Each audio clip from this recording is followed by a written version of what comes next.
아멘. 오늘 우리에게 주시는 하나님의 말씀은 출애굽기 33장 7절에서 11절까지의 말씀입니다. 출애굽기 33장 7절에서 11절까지의 말씀입니다.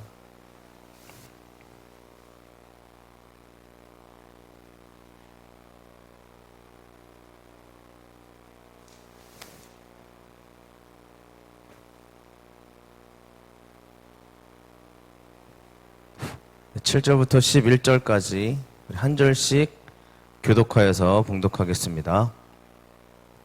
모세가 항상 장막을 취하여 진 밖에 쳐서 진과 멀리 떠나게 하고 회막이라 이름하니 여호와를 앙모하는 자는 다 진 바깥 회막으로 나아가며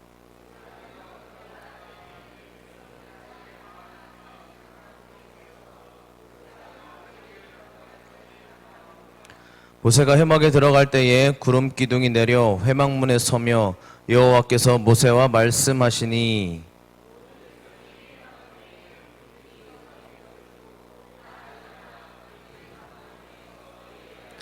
함께 봉독합니다.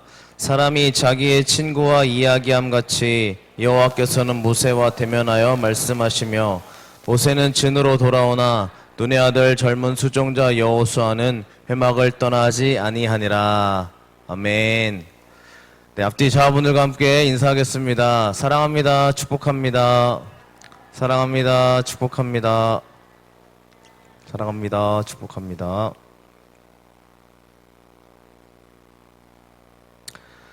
오늘의 말씀은 굉장히 원론적인 이야기를 아마 우리가 함께 나누게 될 겁니다. 다 알고 있는 그런 은혜의 이야기이기도 하겠지만 다시 한번 우리가 하나님 앞에서 어떠한 예배의 모습으로 또 믿음으로 나아가야 될지 함께 살펴보고자 합니다. 네, 구름 기둥과 불 기둥을 지난 시간에 간단히 언급을 하면서 우리를 이끌어 가시는 성령의 역사하심이라고 설명을 드렸습니다. 원래 이 구름 기둥과 불 기둥은 늘 이스라엘 백성들 앞에서 그들을 이끌어 가던 하나님의 역사하심이었습니다. 그런데 오늘 말씀에 보면 구름 기둥이 이스라엘 백성들에게 임재하실 때가 나타나는데 늘 앞에서만 이끌어가던 그 구름 기둥이 이스라엘 백성들에게 올 때가 있습니다. 와서 충만하게 임재하시는 임재 현장을 보여주시는데 그때가 언제냐면 회막에서 하나님 앞에 나아갈 때 회막에서 역사하시는 하나님의 역사하심이 구름 기둥으로 충만하게 임하셨다는 이야기입니다. 따라서 우리가 하나님의 성령의 역사하심은 늘 우리 앞으로 이끌어 가시지만 우리 가운데도 찾아오시는 성령의 역사하심이 반드시 있음을 우리가 믿고 나아가야 합니다. 성령의 역사하심 우리가 바라볼 때 늘 멀리 있는, 즉 나와는 상관없는 그러한 것이 아니라 하나님 앞에 진정으로 나아가는 사람들에게 구름 기둥이 내려왔던 것처럼 성령의 역사하심 우리 가운데 임재하신 줄로 믿습니다. 따라서 오늘 말씀을 함께 살펴보면서 우리 가운데 성령의 충만한 역사하심을 갈급해야 할 때 어떻게 해야 되느냐, 어떠한 믿음을 가져야 되느냐 함께 나눠보려고 합니다. 오늘 말씀에서 등장하고 있는 것이 바로 회막입니다. 회막, 우리가 잘 아시는 것처럼 성막을 의미하는 또 다른 단어이기도 합니다. 그런데 왜 회막이라고 이름을 짓느냐라는 거죠. 성막도 똑같은 이름인데 하나님은 굳이 회막이라고 또한 이름을 짓습니다. 영어로 해석을 하면 이 텐트 오브 더 미팅이라는 그런 단어를 쓰고 있는데 그 만남의 텐트라는 아주 직설적인 의미죠. 즉 만남의 장소라는 의미가 바로 회막입니다. 한문의 의미도 똑같습니다. 모일 회자에 장막 장자를 씁니다. 함께 모여있는, 즉 하나님이 역사하시는 그러한 장소로 회막이라는 의미, 모임의 장소, 또 하나님의 역사하심의 장소라고 할 수 있는 것이 바로 회막입니다. 지금 회막이라는 것은 만남의 장소라는 의미죠. 그렇다면 왜 하나님께서는 굳이 만남의 장소가 필요했던 것일까요? 우리가 성경을 잘 아시는, 또 우리 성경을 읽다 보면 하나님이 직접적으로 찾아가서 하나님의 말씀을 증거해 주시고 전해 주시는 모세와 같은 사람들이 있었습니다.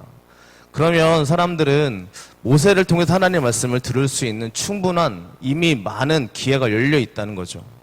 즉 회막을 하나님이 굳이 만드셔서 만남의 장소로 구별해 놓으신 이유가 있다는 것입니다. 왜 하나님은 회막을 만드셔야만 했는가?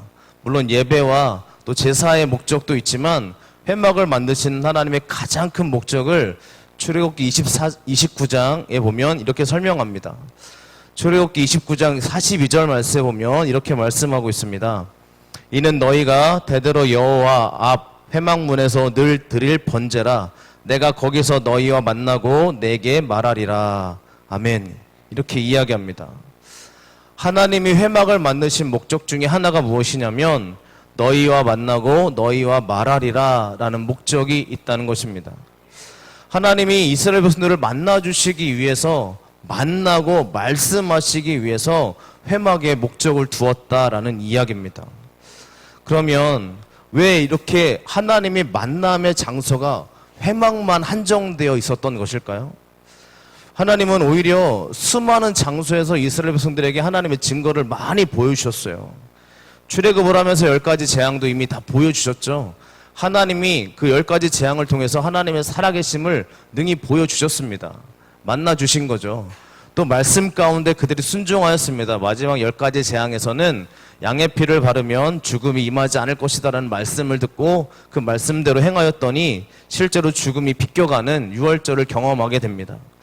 이미 하나님은 그들 가운데 만나주시고 말씀하시는 사건들을 계속해서 보여주셨어요. 모세를 통해서도 이미 보여주셨고 또 모세의 대원자인 아론을 통해서도 하나님의 말씀과 하나님의 만남의 역사가 끊임없이 이어졌습니다. 그럼에도 불구하고 하나님이 굳이 회막을 만드셔야만 했느냐라는 것입니다. 그렇다면 한 가지 질문이 생기는 거죠. 그럼 이스라엘 백성들은 그동안 하나님을 만나지 못했는가라는 질문입니다. 이 회막이라는 장소가 하나님을 만나고 말씀을 듣는 장소라면 다른 곳에서는 하나님의 말씀을 듣지 못했는가라는 거죠. 아마 특별한 하나님의 이유가 있기 때문에 회막을 만드신 것이 분명합니다. 이 당시 이스라엘 백성들은 하나님의 존전 앞에 나아가는 것을 굉장히 두려워했습니다. 하나님의 음성을 들으면 죽는다고 생각을 했죠. 하나님의 그 임재 현장에서는 살아남을 수 없다고 생각해서 굉장히 두려워했습니다. 하나님의 역사하심이 현장으로 나아가는 걸 두려워했죠. 이것이 유대인들의 특징 중에 하나라고 볼 수가 있습니다. 따라 하나님 앞에 나아갈 수 있는 사람은 자신과 같은 사람들이 아니라 특별한 존재, 구별되어 있는 사람들이 하나님께 나아갈 수 있는 것이지 우리 같은 일반 사람들은 하나님께 나아갈 수가 없다라는 그런 생각을 가지고 있었다는 것입니다. 그것은 무엇이냐면 그들은 하나님 앞에 나아갈 수 없는 존재, 나는 하나님 앞에 감히 나아갈 수 없는 그러한 사람, 이렇게 이미 그렇게 말하고 있다는 것이죠. 그렇다면 왜 하나님이 회막을 만드시는지 그 이유를 조금이나마 추론해 볼 수 있을 것입니다. 하나님은 정해진 사람을 위해서만 회막을 존재하시게 한 것이 아니고 회막을 통하여서 많은 사람들, 이스라엘 백성들과 함께 말씀하시고 만나주시길 원하는 그러한 모습이 있었다는 것입니다. 오늘 읽은 말씀 7절의 말씀을 함께 봉독하겠습니다. 모세가 항상 장막을 취하여 진 밖에 쳐서 진과 멀리 떠나게 하고 회막이라 이름하니 여호와를 앙모하는 자는 다 진 바깥 회막으로 나아가며. 아멘. 회막을 진과 멀리 떨어져서 회막을 만들었는데 여호와를 앙모하는 자는 다 회막으로 나아갈 수 있도록 만드신 겁니다. 여기서 말씀하시는 앙모하는 자라는 이 뜻이 무엇이냐면 다른 걸 다 제쳐두고 어떠한 사람을 표현하는 것이냐면 영어 성경에도 anyone이라고 되어 있습니다. 특정한 사람을 지칭하지 않았습니다. 하나님을 앙모하는 사람들은 누구든지 회막으로 나아갈 수 있도록 하나님이 만들어 주신 거죠. 이유는 하나입니다. 직접 만나고 싶으셔서, 이스라엘 백성들에게 직접 하나님의 은혜를 주시고 싶으셔서 회막을 만드셨다고 볼 수가 있습니다. 따라서 하나님을 앙모하는 사람들은, 하나님과 교제하길 원하는 사람들은 회막으로 다 나아갈 수 있었습니다. 물론 그 안으로 들어가서 하나님의 법에 의해서 또 지성소까지 들어갈 수 있는 사람들은 제외되어 있지만 회막까지 나아가는 건 절대 걸림이 없다는 이야기입니다. 따라서 하나님께 나아갔던 첫 번째, 회막을 지었던 첫 번째 하나님 목적은 만나주시고 대화하기 위함이었다라는 것입니다. 이것이 바로 이스라엘 백성들과 모든 사람의 대상으로 만들어주셨던 회막의 기능일 것입니다. 이것이 하나님의 회막의 뜻이라면, 하나님이 회막을 존재케 하셨다면 오늘날 우리가 좀 더 비유를 통해서 회막을 교회라고 비유할 수도 있을 것입니다. 물론 회막에 존재하는 지성소나 물두멍이나 언약궤는 교회에 존재하지 않지만 한 가지 목적이 같습니다. 하나님을 만나고 하나님의 말씀을 듣기 위한 것이 바로 교회의 존재 목적입니다. 저 여러분들이 회막을 존재케 하신 이유가 하나님을 만나고 하나님의 말씀을 듣는 것을 가장 먼저 이야기하셨다면 저 여러분들도 바로 이와 같은 은혜가 있어야 될 줄로 믿습니다. 우리는 하나님과 만남을 위해서 예배의 자리로 달려 나오는 줄로 믿습니다. 또한 하나님과의 교제, 말씀을 듣기 위해서 하나님께로 달려 나가는 줄로 믿습니다. 이건 개인적인 만남입니다. 개인적인 은혜의 고백이 필요합니다. 따라 우리는 기도하는 시간이나 예배하는 시간이나 하나님을 만나기를 간절히 소망하시기를 바랍니다. 만약에 회막에서 하나님이 만나주심의 사건이 그치고 하나님의 말씀의 역사가 그쳐진다면 더 이상 회막의 존재 목적은 없을 것입니다. 존재의 목적을 상실해버린 거죠. 저 여러분들도 하나님 앞에 나와 예배할 때 하나님의 만남의 축복이 우리 가운데 사라지게 된다면, 그 기쁨이 사라지게 된다면 여러분, 우리는 다시 회복해야 될 은혜의 필요성을 느끼셔야 됩니다. 우리가 하나님 앞에 예배하러 나옴에도 불구하고 예배에 대한 사모함, 하나님의 말씀 듣기를 사모함이 아니라 그저 이 자리를 지키기 위한 우리의 예배라면 우리 가운데 정말 하나님의 만남과 하나님의 말씀이 들려지는 축복을 회복하시기를 간절히 바랍니다. 예배는 단순한 봉사가 아닙니다. 서비스라고 표현하기도 하지만 예배의 정말 진정한 목적은 하나님과 만나는 시간인 줄로 믿습니다.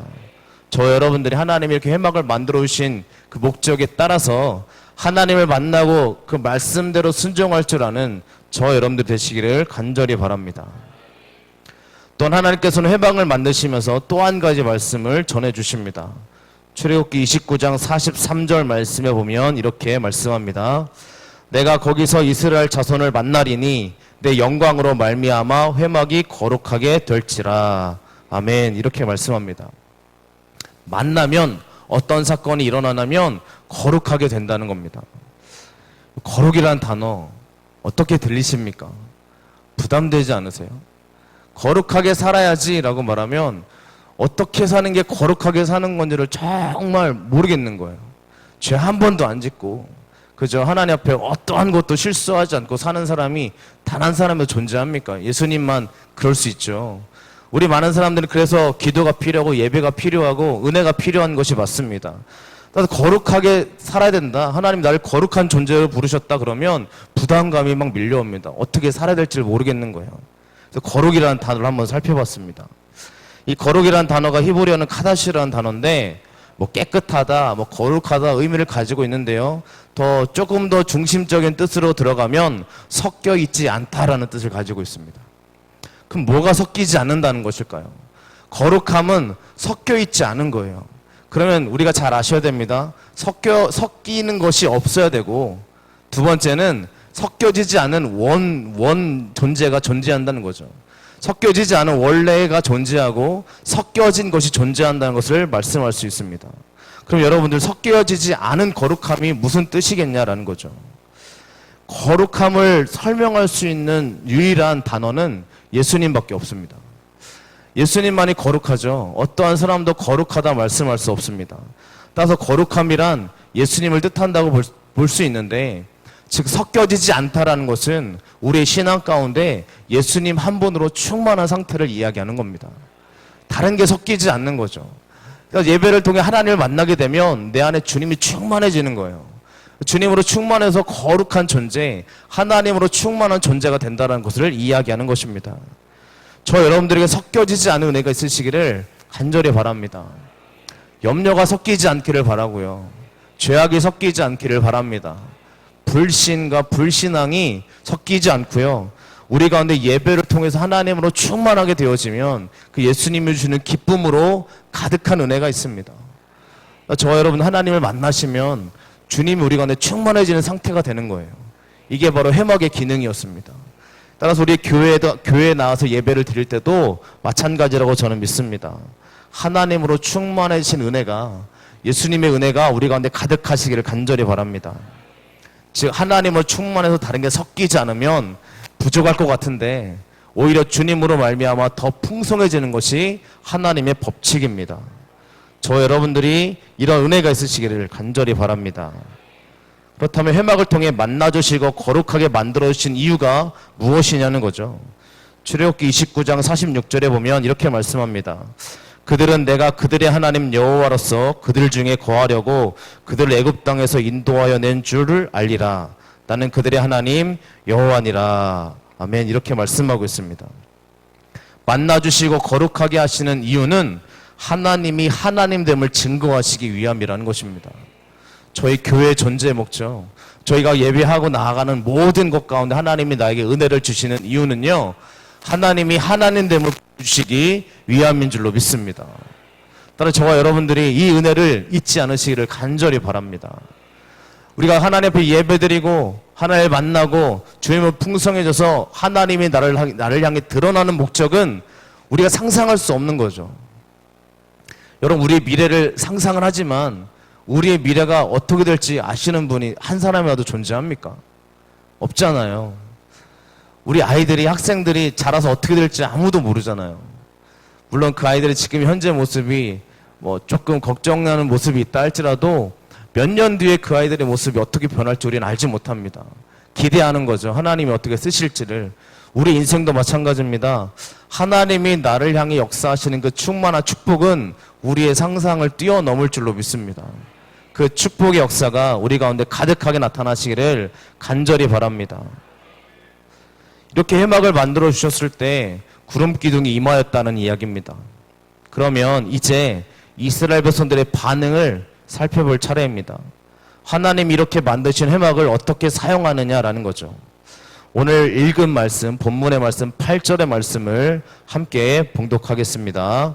모세가 회막으로 나아갈 때에는 백성이 다 일어나 자기 장막문에 서서 모세가 회막에 들어가기까지 바라보며. 아멘.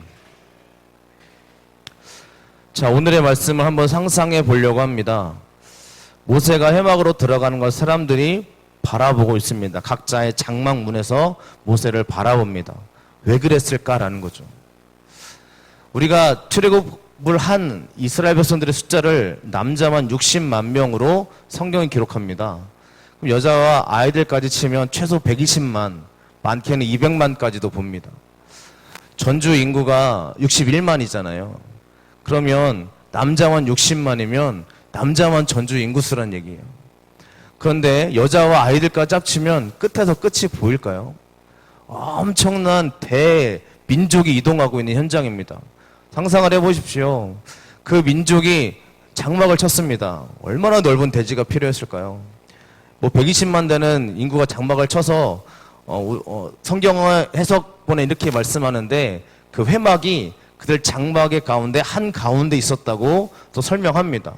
즉 수많은 한 120만이나 되는 수많은 그런 사람들이 장막을 삥 둘러서 장막을 쳤습니다. 엄청 넓었을 거예요.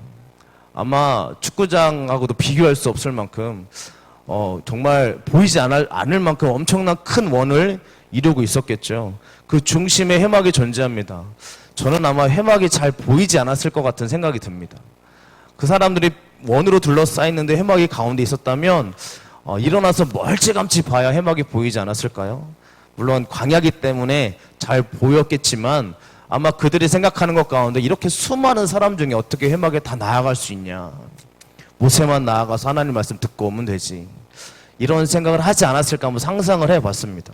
물론 그런 이야기는 성경에 단 한 줄도 적혀 있지 않습니다. 한번 상상을 해보는 거죠. 왜 그들은 가만히 서서 바라만 보고 있었을까라는 것입니다. 수많은 사람들이 모세가 회막으로 들어가는 현장을 보았고 또 우리가 오늘 말씀에 읽었던 것처럼 여호수아도 그 현장 회막으로 들어가는 것을 보았을 것입니다. 왜냐하면 여호수아도 회막에 있었으니까요. 근데 다른 사람들은 여호수아 모세가 들어가는 것을 자기 장막에 서서 보고 있었다라는 것을 이야기합니다. 물론 이에 대한 하나님의 말씀의 해석은 전혀 나타나 있지 않습니다. 그러나 이후에 일어나는 사건들을 통하여서 우리는 한 가지 하나님의 은혜를 살펴볼 수 있습니다. 이들이 모세와 여호수아가 회막에 들어갔을 때 어떠한 사건이 일어나는지를 한번 보십시오. 오늘 말씀 9절의 말씀을 함께 봉독하겠습니다. 모세가 회막에 들어갈 때에 구름 기둥이 내려 회막 문에 서며 여호와께서 모세와 말씀하시니. 아멘. 구름 기둥이 내려왔습니다. 회막에 들어갔을 때 회막 문에 구름 기둥이 내려서 회막 문에 서 있었다고 오늘의 말씀은 분명히 이야기합니다. 성령의 임재하심의 장소는 회막이었습니다. 잘 보십시오. 이스라엘 백성들은 어떻게 하고 있느냐는 겁니다. 오늘 10절의 말씀을 함께 봉독하겠습니다. 모든 백성이 회막문에 구름 기둥이 서 있는 것을 보고 다 일어나 각기 장막문에 서서 예배하며. 아멘. 백성도 예배를 드렸죠. 장막문에 서서 예배를 드렸습니다. 그런데 구름 기둥이 임재했던 곳, 구름 기둥이 내려오는 곳은 백성들의 장막이 아니었습니다. 회막이었습니다. 저는 이것을 통해서 하나님의 말씀하시는 은혜가 있다고 믿습니다. 하나님의 회막을 만들어 놓으셨느냐라는 것이죠. 오늘 11절의 말씀을 한번 같이 11절의 말씀을 같이 봉독하겠습니다. 사람이 자기의 친구와 이야기함 같이 여호와께서는 모세와 대면하여 말씀하시며 모세는 진으로 돌아오나 눈의 아들 젊은 수종자 여호수아는 회막을 떠나지 아니하니라. 아멘. 하나님의 역사의 장소 회막. 하나님은 처음에 만드실 때 만나주시기 위해서, 말씀하여 주시기 위해서 회막을 존재케 하셨는데 그곳에 나아갔던 사람들은 단 두 사람, 모세와 여호수아 뿐이었습니다. 다른 사람들은 지켜보며 그 자리에서 아무것도 하지 않는 행동을 하지 않았습니다. 예배도 했습니다. 근데 하나님이 말씀하시고 대면한 사람은 단 2명. 게다가 구름 기둥이 임재하신 곳은 회막. 그렇다면 저와 여러분들이 깨달아야 될 한 가지 사실이 있습니다. 많은 사람들이 이야기합니다. 굳이 교회 가서 예배를 드려야 되느냐라는 문제입니다. 물론 여러분들 하나님은 어디에도 계시기 때문에 우리가 집에서 기도하셔도 하나님의 은혜는 반드시 임합니다. 하나님의 역사하심은 우리가 골방에서 기도해도 하나님의 성령의 역사하심은 비껴가지 않습니다. 그러나 성전에서 드리는 그 예배의 역사하심 만큼 강력하진 않습니다. 저는 그렇게 믿습니다. 주님 전에 달려나와 예배하는 현장, 부르짖는 그 현장보다 더 강력하게 역사하시는 장소가 존재하지 않을 것이라 라는 믿음을 가지고 있습니다. 물론 우리가 기도원도 있고요, 산기도도 있고요, 여러 가지 기도가 있습니다. 그런데 하나님이 굳이 회막을 만드셨다면, 하나님의 만남의 장소를 만들어 주셨다면 그에 대한 하나님의 특별한 은혜가 있게 될 줄로 믿습니다. 여러분들이 이 믿음을 가지고 예배, 즉 교회 하나님 앞에 나오는 이 예배 성전에 대해서 드리는 이런 모든 예배들을 하나님의 은혜 안에서 사모하시기를 간절히 바랍니다. 물론 집에서 예배도 될 거예요. 오늘 이스라엘 백성들처럼 멀찌감치 바라보면서 오늘 힘드니까 집에서 가만히 있어야지 하면 예배도 괜찮을 거라고 생각할 수 있습니다. 근데 여러분들 하나님 앞에 달려 나오는 그 믿음의 고백을 하나님은 잊지 않으시는 줄로 믿습니다. 이렇게 회막에 나왔을 때, 또 멀리서 지켜봤을 때에 대한 결과는 굉장히 다릅니다. 이스라엘 백성들이 멀찌감치 서서 예배를 드리고 난 다음에 그들에게 맺혀지는 열매들을 보면 그들은 예배도 드렸고 기도도 했지만 늘 그들에게는 불평의 열매가 따라왔습니다. 또 악평하는 열매들이 따라왔죠. 차라리 죽었으면 좋겠다는 절망하는 것도 늘 그들에게 따라왔습니다. 따라서 그들이 멀찌감치 바라보았을 때 나타난 현상들을 보면 우리가 한 가지 깨달을 것이 있습니다. 그러나 모세와 여호수아는 중심으로 들어갔던 사람입니다. 하나님의 중심으로 들어갔을 때 하나님과 대면하여 보고 하나님의 말씀을 듣고 순종하며 나아갔을 때 이들에게 나타나는 열매는 감사의 열매, 확신하는 열매, 하나님이 함께 하실 거라는 믿음의 선포, 또 하나님은 절대 우리를 떠나지 않는다는 이러한 믿음의 고백을 늘 하고 있는 그들의 모습을 볼 수가 있습니다. 여러분들 오늘 말씀을 보면 우리가 왜 주님의 주님 앞으로 달려나가야 되는지를 분명히 보여주고 있습니다. 멀찌감치 떨어져 있는 사람들의 열매는 늘 그렇습니다. 불평이 많습니다. 늘 하나님 앞에 긍정적인 믿음의 고백을 하지를 못합니다. 그런데 예배는 드려요. 늘 하나님께 기도도 합니다. 그런데 정말 중요한 것은 하나님을 만나는 그런 믿음의 장소로 달려나갈 뿐만 아니라 하나님의 은혜를 사모하고 나아가는 그 한 사람 한 사람마다 주님이 강력하게 역사하신 은혜가 있다는 것입니다. 저 여러분들이 우리가 우리들의 생각을 가지고 신앙생활하지 마시고요. 하나님 말씀을 붙잡고 신앙생활 하시기를 간절히 바랍니다.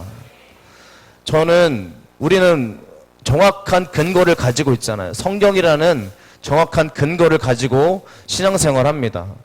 따라서 하나님의 말씀 가운데 의지해야 될 부분을 붙잡아야 되고요. 우리 생각 가운데 버려야 될 부분은 반드시 버려야 됩니다. 하나님은 회막으로 나아가길 원하는데 이스라엘 백성들은 200만 해야 되는 사람들이 굳이 나가야 되느냐? 아마 자기들의 생각 가운데 파묻혀서 그렇게 지켜보는 선택을 했을 것입니다. 그럼에도 불구하고 여호수아는 나아갔죠. 왜 여호수아가 달려갔을까요? 여호수아가 후계자로 임명되는 때는 민수기서에서나 등장하기 시작을 합니다. 물론 여호수아가 모세가 굉장히 사랑했던 그러한 사람이었죠. 왜냐하면 십계명을 받을 때도 여호수아를 데리고 가잖아요. 그러니까 여호수아가 이때부터 이미 후계자로 지명된 것이 아니냐라는 말씀을 할 수도 있습니다. 그런데 하나님의 말씀은 여호수아가 이때까지는 후계자로 등장하는 것이 아니고 민수기를 통하여서 하나님의 말씀 역사가 그에게 임하여지는 것을 볼 수가 있습니다. 여호수아가 지금 특별한 존재가 아니라는 거죠. 그냥 달려나간 겁니다. 하나님 앞에 달려나가서 그 자리를 하나님 앞에 달려나갔을 때 회막을 떠나지 않는 은혜를 누렸습니다. 얼마나 좋았으면 회막을 떠나지 않았을까요? 여러분, 성령의 충만한 역사하심 속에 놓여있을 때 우리의 마음의 고백은 정말 기쁨과 즐거움이라고 저는 믿습니다. 우리가 예전을 돌아갈 필요도 없이 우리가 계속 기도 응답이 되어지고 계시잖아요. 성령의 축복하심 아니겠습니까? 그 기도 응답이 되어지는 현장들을 바라볼 때 기분이 어떠십니까? 기도 응답 됐네, 큰일 났네, 이러십니까? 또 기도해야 되겠네, 어떡하지? 이렇게 안 하잖아요. 하나님 감사합니다 아닙니까? 하나님이 나와 함께 하실 때 나타나는 고백은 하나님 감사합니다입니다.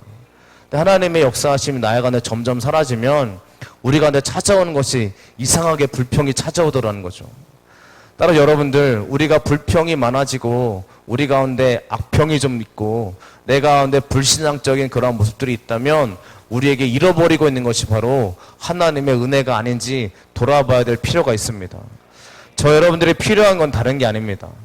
하나님의 은혜가 반드시 필요합니다. 따라서 이 모세와 여호수아가 맺었던 열매처럼 가나안 땅을 정탐했어도 믿음의 선포를 했던 여호수아처럼 홍해가 앞을 가로막고 있어도 모세의 선포는 하나님의 행하시는 구원을 봐라, 너희는 가만히 있어라 라고 선포해 버리잖아요. 이렇게 할 수 있었던 이유는 늘 하나님 중심에 들어가 있었기 때문인 줄로 믿습니다. 저 여러분들이 중심으로 달려나가는 신앙생활, 그 믿음의 삶 될 수 있기를 간절히 바랍니다. 동물의 왕국을 보다 보면 참 재밌는 은혜로운 이야기가 많습니다. 동물의 왕국이 참 은혜로워요. 보시는 분들은 아시겠지만요, 굉장히 은혜가 됩니다. 늑대에 대한 이야기가 나왔어요. 늑대가 버팔로를 사냥하는 이야기입니다.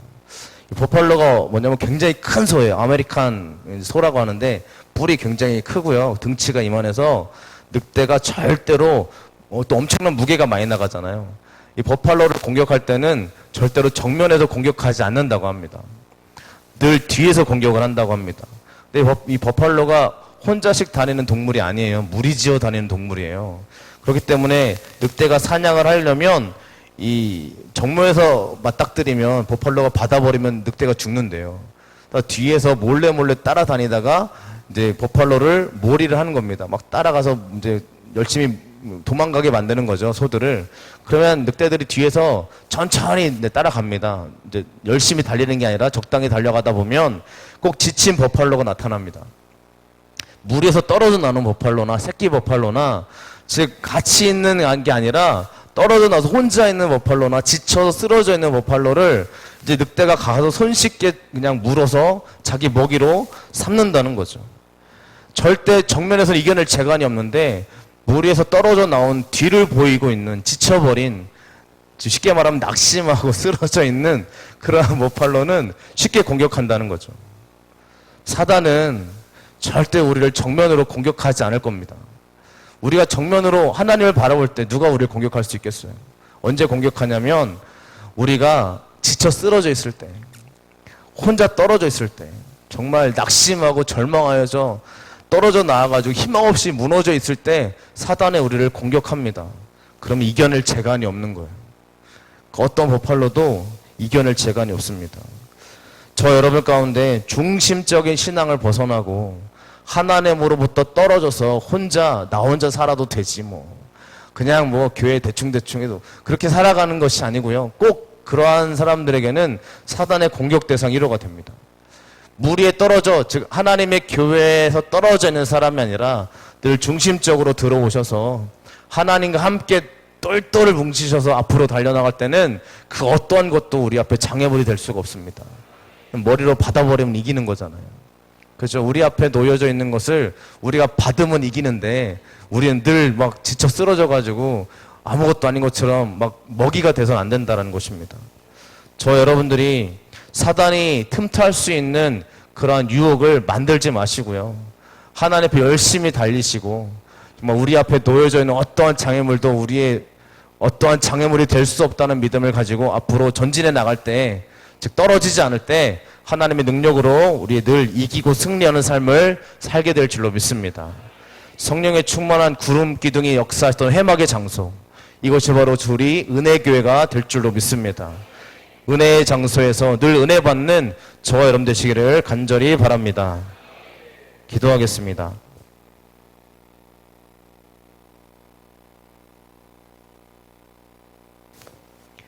하나님 감사합니다. 우리는 하나님이 우리를 만나주시기 위해서, 우리와 말씀해 주시기 위해서 하나님이 구별되어진 하나님의 회막, 성전을 예비하신 줄로 믿습니다. 우리가 주님 앞에 달려나올 때 늘 말씀이 들려지게 하시고 하나님을 만나고 돌아가서 주님이 주신 거룩한 은혜가 충만하게 하여 주옵소서. 늘 중심으로 들어가 떨어지지 않게 하시고 하나님, 우리가 낙심하고 절망할 때가 온다면 즉시 일어나 하나님께로 달려올 수 있도록 인도하여 주시옵소서. 감사하며 예수님의 이름으로 간절히 기도합니다. 아멘. 찬송가 183장 함께 찬양하겠습니다.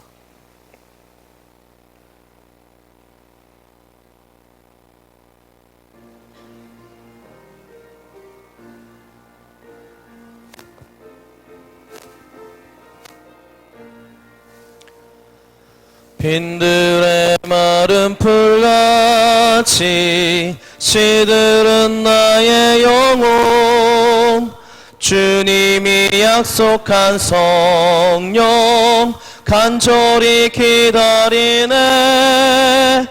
가물어 메마른 땅에 단비를 내리시듯 성령의 단비를 부어 새 생명 주옵소서.